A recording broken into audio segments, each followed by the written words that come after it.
এইবার যদি আপনাদের মূল্যবান ভোটটা ভুল জায়গায় প্রয়োগ করেন, আগামী 100 বছরে বাংলাদেশ এই গোলামির হাত থেকে আর বাঁচবে না। আমাদের বাংলাদেশটা যখন জন্ম নিয়েছে 1971 সালে, এই 55 বছরের মধ্যে আমাদের বাংলাদেশের শাসক আছে, মির্জাফর আছে, গোলাম আছে। শাসকের কাজ শোষণ করা, মির্জাফরের কাজ মির্জাফরি করা, আর গোলামের কাজ শাসকদের গোলামি করা। এই অল্প একটু প্রাপ্তির জন্য, অল্প একটু লোভের জন্য, সামান্য কিছু প্রাপ্তির জন্য এরা যেমন গোলামি করে শাসকের, আবার এই শাসকের মধ্যে থেকে কিছু কিছু আছে তারা মির্জাফরি করে। এই নিয়ে হচ্ছে আমাদের বাংলাদেশ। আমাদের বাংলাদেশের 71 সালের যুদ্ধের কথা বাদ দেন, এই যে কয়েকদিন আগে, মাত্র 16 মাস আগে 24-এর যে আন্দোলনটা হয়ে গেল, এটা তো সারা বিশ্ব দেখছে, একদম আয়নার মতন পরিষ্কার। এই যদি 24-এর এই ছাত্র জনতা যদি তাদের বুকের তাজা রক্ত না দিত, 35,000 বা 40,000 ছেলেপেলেরা যদি পঙ্গু না হতো, তাহলে কি এতগুলি বিরোধী দলীয় নেতা যাদের প্রতি এত দমন পীড়ন করেছিল, মামলা করেছিল, তারা জেলখানায় বন্দি জীবন কাটাইতেছিল, তাদেরই কারণে তারা আয়নাঘর থেকে মুক্তি পাইছে, বন্দি জীবন থেকে মুক্তি পাইছে, অনেকের মামলা খালাস হয়ে গেছে। এমনকি আমাদের প্রিয় নেত্রী খালেদা জিয়ার মামলার থেকে খারিজ করে দেওয়া হয়েছে, তাকে বিদেশ যাওয়ার ব্যবস্থা করে দেওয়া হয়েছে। এবং বর্তমান বিএনপির যে চেয়ারম্যান তারেক রহমান সাহেব, তিনি স্বদেশ প্রত্যাবর্তন করতে পেরেছেন। অনেক কিছু পরিবর্তন ঘটে গেছে, অনেক কিছু সম্ভব হয়েছে। অথচ এই ঘটনাটা যদি না ঘটতো, 24-এর আন্দোলনটা যদি না হইতো, তাহলে পরে আমাদের 26 সাল 29 সাল পর্যন্ত আমাদের অপেক্ষা করতে হতো নির্বাচনের জন্য। অথচ সেই 29 সালের নির্বাচন 26 সালে হচ্ছে, তারপরও ন্যূনতম কৃতজ্ঞতা বোধ নাই এই 24-এর আন্দোলনকারীদের উপর। তাদেরকে নানাভাবে অপদস্থ করতেছে, কটাক্ষ করতেছে, নিন্দনীয় বাক্য ব্যবহার করতেছে। এটা আমরা কোনোদিন আশা করতে পারি নাই। সবকিছু বাদ দিলাম, এই যে হাদি কাউকে কি কোনো সরাসরি যায় আঘাত করছে? কোনো ঋণ খেলাপি, কোনো ব্যাংক ডাকাতি করছে? সে তো মুখে তার দেশের অন্যায়ের প্রতিবাদ করার জন্য কিছু কথা বলছে। সেই হাদিকে মারার কি দরকার ছিল? যে মারছে তার তো আর কোনো ক্ষতি করে নাই। ওই যে বললাম না, মির্জাফর, বাংলাদেশে অনেক মির্জাফর আছে, অতীতও ছিল, এখনো আছে, ভবিষ্যতেও থাকবে। যে হাদিকে খুন করছে, টাকার বিনিময়ে হোক, পয়সার বিনিময়ে হোক, যে খুন করছে তাকে তো তার তো কোনো ক্ষতি করে নাই। সে যে তাকে মারলো, হয়তো এখন পালিয়ে আছে, হয়তো বিচার হবে, কোনোদিন বিচার হবে না। এই সমস্ত অপরাধীরা মৃত্যুর আগে পাগল হয়ে মরে, বুঝলেন? আল্লাহ পাক তাদেরকে মৃত্যুর আগে পাগল করে মারবে, এবং তার পরিবারের কেউ সুখ শান্তি থাকতে পারবে না। কারণ একটা মানুষকে, তার জীবন্ত একটা মানুষকে চোখের সামনে মাইরে ফেলানো, এটার যে মানসিক যে যন্ত্রণা কতটুকু, একটা পাগল ছাড়া আমার মনে হয় সুস্থ মানুষে এটাকে কন্ট্রোল করতে পারে। এই যে হাদিকে মারার জন্য যেভাবেই হোক মারছে তাকে, কিন্তু তার কি, যে মারছে তার কি ক্ষতি করছিল? তার পরিবারের কোনো ক্ষতি করছিল? করে নাই। কিন্তু তাদের উদ্দেশ্য তাদেরকে দিয়ে কাজ করা যায়। এরাই হচ্ছে গোলাম, এরা মির্জাফর না, এরা এইবার যদি আপনাদের এদেরকে কিছু টাকা মূল্যবান অনেক কিছু করা যায়, ভুল জায়গায় প্রয়োগ করেন। যাই হোক, যে কথার জন্য আমি বছরে বাংলাদেশ সামনে গোলামির হাত থেকে আর 2 দিন বাকি, দেশবাসীর প্রতি আমার একটা অনুরোধ থাকবে যে আপনারা 24-এর আন্দোলনটাকে ভুলার সাথে মিশাই দিন না। হ্যাঁ ভোটে তো অবশ্যই ভোট দিবেন, হ্যাঁ সূচকে অবশ্যই ভোট দিবেন, এবং আপনার যে এলাকায় আপনি বসবাস করতেছেন, যে লেভেলেরই হন না কেন, তৃণমূল থেকে একদম উচ্চ লেভেল পর্যন্ত, সকলের প্রতি আমার একটা অনুরোধ থাকবে, প্রবাস থেকে যোগ্য প্রার্থীকে অবশ্যই নির্বাচন করবেন। এইবার যে নির্বাচন এবং ভোট দেওয়ার সুযোগ পাচ্ছেন, বা যেভাবে ভোট হচ্ছে বা হবে আশা করি, এইবার যদি আপনাদের মূল্যবান ভোটটা ভুল জায়গায় প্রয়োগ করেন, আগামী 100 বছরে বাংলাদেশ এই গোলামির হাত থেকে আর বাঁচবে না।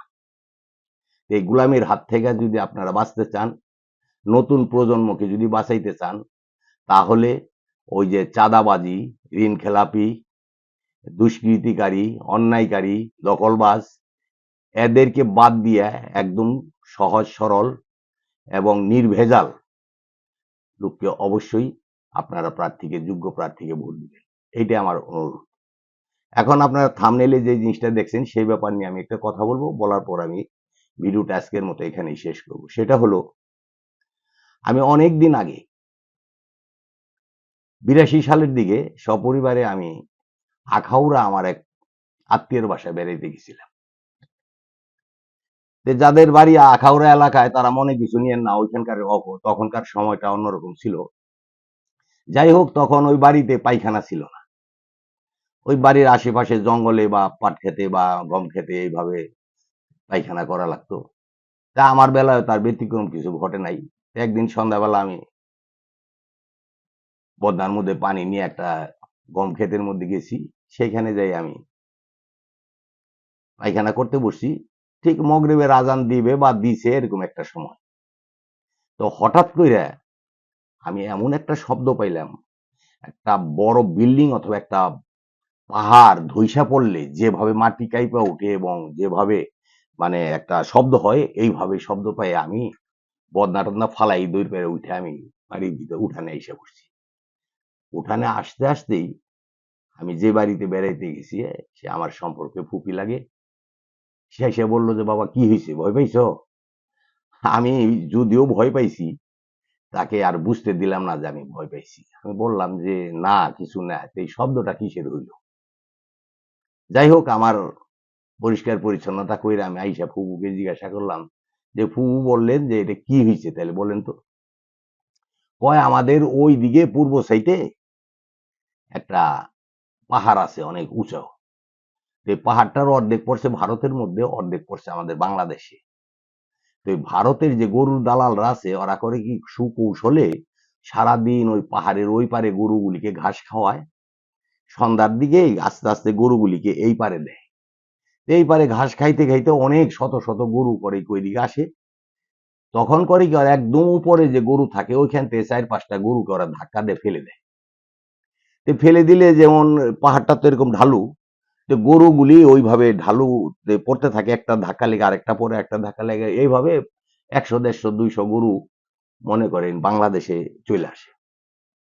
আমি জিজ্ঞাসা করলাম, এতে গরু মরে না বা ইয়ারদের হাত পাটা ভাঙে না? কয় হ্যাঁ, অনেক মারা যায়, অনেক পাটা ভেঙে যায়, এরকম অনেক ঘটে। যাই হোক, সন্ধ্যা হয়ে গেছে, আমি উঠানে পাইচারা করতেছিলাম। হঠাৎ করে আমার ফুপিকে দেখি কি, বাড়ির উঠানের পাশ দিয়ে পায়ে চলার পথ, ছোট্ট পথ, গ্রামের মতো। সে পথের পাশে একটা মাটির একটা কলস বসানো।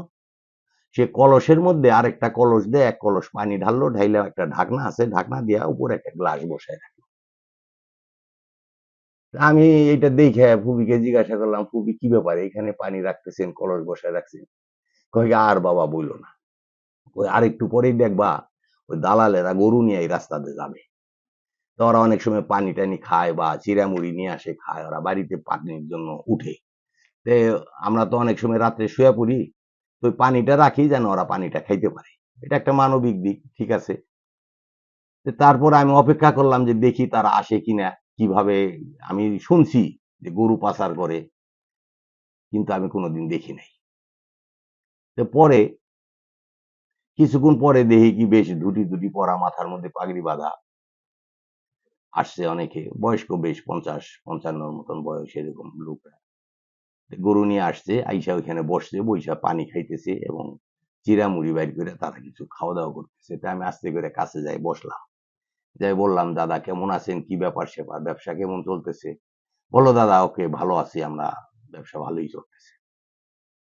তা আমি তাদেরকে প্রশ্ন করলাম, দাদা এই যে আপনারা যে এই যে বলদ গুলি আনেন, তার মানে আপনারা তো বুঝতে পারছেন ইন্ডিয়ান যে সাদা গরুগুলি আসতো, অনেক বড় বড় ইন্ডিয়ান গরু যেগুলি, সেই গরুগুলি, অন্য কালারের কোনো গরু নাই, কালো রঙের বা লাল রঙের বা অন্য রঙের কোনো গরু নাই, সব সাদা, বড় বড় উঁচা উঁচা গরুগুলি।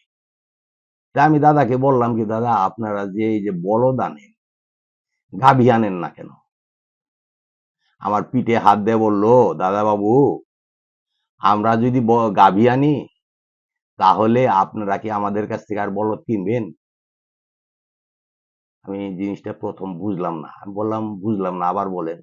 আমরা যদি গাভী আনি আপনাদেরকে, কালোবাজারি করে গাভী দেই, তাহলে এই গাভীর পেটে বাচ্চা হইতে হইতে তখন তো আর আপনারা আমাদের কাছ থেকে বলদ কিনবেন না, তাহলে গাভী দিব কেন? তখন আমি গভীরভাবে চিন্তা করলাম যে একটা গরুর দালাল সে ভারতেরও ক্ষতি করতেছে, দালালি করতেছে, বিনা অনুমতিতে এই দেশে পাচার করতেছে, এটা অপরাধ।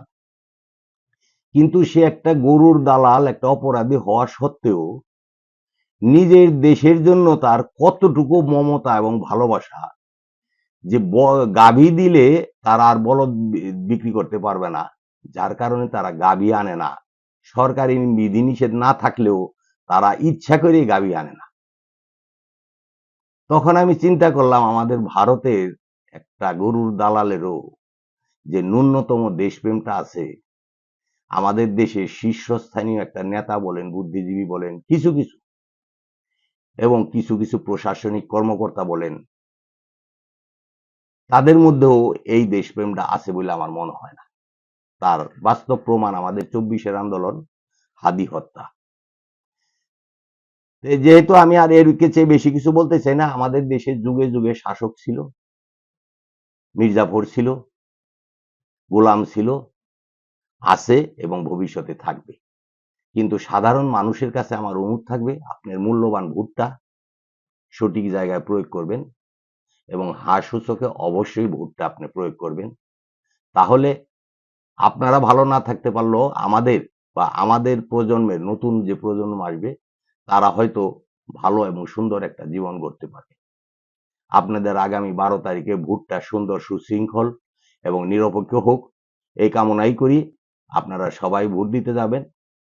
ভোট কেন্দ্রে যদি কোনো সমস্যা দেখেন অবশ্যই প্রশাসনকে বলবেন বা আপনাদের কাছের বা নিকটবর্তী যে কোনো অভিভাবককে সেটা সাহায্য করার নিতে বলবেন। তাহলেই দেখবেন আমাদের সুন্দর এবং সুষ্ঠু একটা নিরপেক্ষ একটা নির্বাচন আমরা যদি উপহার দিতে পারি, সরকার যদি আমাদেরকে উপহার দিতে পারে, হয়তো আপনার মনোনীত প্রার্থী বিজয়ী হবে। আমাদের দেশের সামনের দিনগুলি ভালো হবে বলে আমরা আশা করি। যাই হোক, অনেকক্ষণ আমার মনে হয় ভিডিওটা অনেক বেশি বড় হয়ে গেল। আপনাদের সকলকে এই ভিডিওটা দেখার জন্য ধন্যবাদ। আর যারা যারা আমার চ্যানেলটাকে সাবস্ক্রাইব করছেন অথবা কন্টিনিউ দেখেন, তাদের সকলের কাছে আমি কৃতজ্ঞ। আপনারা যদি মনে করেন যে ভিডিওটা ভালো হয়েছে তাহলে শেয়ার করে দেওয়ার চেষ্টা করবেন এবং যদি কোনো মন্তব্য থাকে কমেন্ট বক্সে লিখতে পারেন। আসসালামু আলাইকুম।